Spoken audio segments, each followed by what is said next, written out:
చాలా ప్రాబ్లమ్స్ మనం తీసుకునే చిన్న చిన్న చర్యల వల్ల మనం బయటపడగలుగుతాం ఆ సమస్యల నుంచి. ఎలా చెప్పండి? Changing your diet.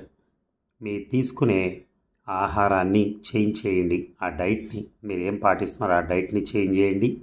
అలాగే మీ సర్కిల్ని, అంటే నీ ఫ్రెండ్స్ కానీ వాళ్ళని కానీ వాళ్ళందరినీ కొంత చేంజ్ చేయడానికి ప్రయత్నించండి. Changing your habits. మీ అలవాట్లు కూడా చేంజ్ చేసుకోవటానికి ప్రయత్నించండి. అలాగే మీ మైండ్ సెట్ ముందు మార్చుకోవటానికి ప్రయత్నించండి.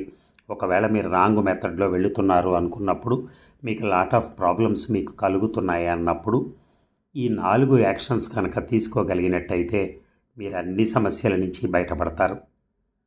ప్రతిసారి మనకి తల్లి తండ్రి ఉండరండి. కొంత సమయం దాటిన తర్వాత ఎవరమైనా వెళ్ళిపోవాల్సిందే. సో ఆ పరిస్థితి వరకు వచ్చిన తర్వాత మనం ఓన్గా డెసిషన్ తీసుకొని మనం కనుక బాగుపడని పరిస్థితుల్లో రేపు మనం పెళ్లి చేసుకున్న తర్వాత మన పిల్లలకు కానీ వాళ్ళకి కానీ మనం చెప్పలేని పరిస్థితికి వెళ్ళిపోతాం. ఎందుకంటే మనం పాటించేది వాళ్ళు చూశారు కాబట్టి నువ్వు పాటించింది ఏముంది ఇక్కడ నాకు చెప్పడానికి అని చెప్పి అనేది వస్తుంది. So we have to be very careful in front of children. Thank you.